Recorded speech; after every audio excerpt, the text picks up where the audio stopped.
చూద్దాం ఏమంటారు. కవితక్క గారి నాయకత్వం, కవితక్క గారి నాయకత్వం.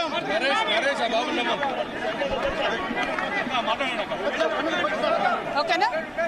జై తెలంగాణ. నేను నా కొడుకు ఆదిత్య ఇనిషియేషన్ సెరమనీ పూర్తి చేసుకొని అమెరికా నుండి వచ్చే లోపల మరి ఏదో లేఖ లీక్ అయిందని చెప్పి గత 2-3 రోజులుగా చాలా హంగామా నడుస్తున్నట్టుగా తెలుస్తా ఉన్నది. మరి ఈ సందర్భంగా నేను చెప్పదలుచుకున్నది ఒకటే, 2 వారాల క్రితం నేను గౌరవనీయులు పెద్దలు కేసీఆర్ గారికి ఒక లేఖ రాయడం జరిగింది. నేను ఈ విధంగా కేసీఆర్ గారికి ఇదివరకు కూడా నా ఒపీనియన్స్ ఎప్పుడున్నా కూడా లేఖ ద్వారా చెప్పడం జరిగింది. అయితే ఈసారి నేను మొన్ననే చెప్పున్నాను, కుట్రలు కుతంత్రాలు జరుగుతూ ఉన్నాయని. నేను చెప్పిన కొద్ది రోజుల్లోనే మరి నేను అంతర్గతంగా కేసీఆర్ గారికి రాసినటువంటి ఉత్తరం బహిర్గతం కావడం అన్నది పార్టీలో ఉన్నటువంటి మనందరం, తెలంగాణ ప్రజలందరూ కూడా ఆలోచించుకోవాల్సినటువంటి విషయం. నేను వేరే ఏం విషయాలు చెప్పలేదు.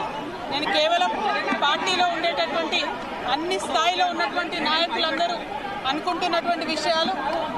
దాదాపు సగం తెలంగాణ నేను ఈ సందర్భంగా ఈ మధ్యలో టూర్ చేసినటువంటి సందర్భంలో తెలంగాణ ప్రజలు అనుకుంటున్నటువంటి విషయాలను మాత్రమే నేను పెద్ద ఎత్తున చెప్పడం జరిగింది తప్పితే నా పర్సనల్ ఎజెండా ఏమీ లేదు.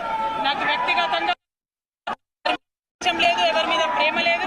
కానీ నేను రాసినటువంటి లేఖ చాలా అంతర్గతంగా పార్టీలో మా నాయకుడికి రాసినటువంటిది. అటువంటిది బహిర్గతమైందంటే మరి దాని వెనుక ఉన్నది ఎవరు అన్నటువంటిది ఆలోచించుకోవాల్సినటువంటి సందర్భం. I have written to my father, Shri KCR Garu, feedback which I got from every stature of the leader from our party and from Telangana people broadly 2 weeks back. I've always written to my father at various stages. Whenever I needed to give him any feedback, I've always written to him. But this time it got out. I believe it is a handiwork of some of the cowards in the party, and party should decide how to deal with them. I have not written anything negative against KCR Garu or the party. To strengthen the party and to work for the people of Telangana. Feedback mechanism is necessary, and that is what I have done. Thank you. Jai Telangana.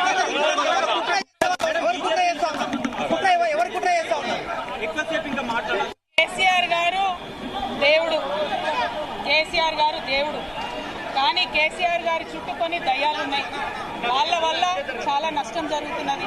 పార్టీలో ఉండేటటువంటి నాకు, నేను కేసీఆర్ గారి కూతుర్ని, అంతరంగికంగా నేను రాసినటువంటి లేఖ అంటే మరి ఇతర సామాన్యుల సంగతి, ఇతరుల పరిస్థితి ఏంటి పార్టీలో అన్నది ఇవాళ చర్చ జరగాల్సినటువంటి అవసరం ఉన్నది.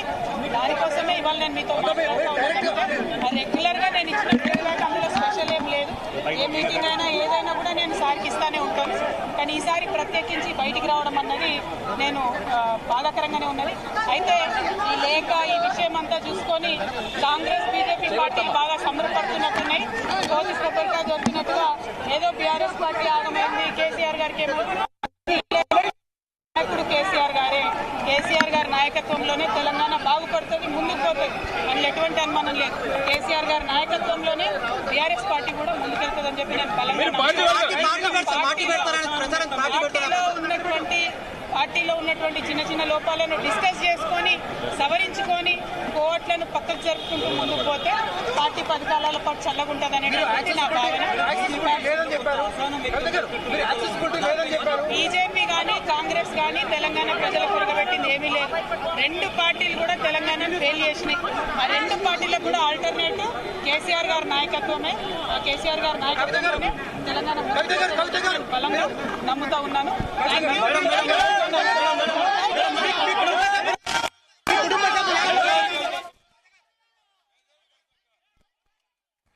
చాలా క్లియర్ గా చెప్పేశారు కవిత.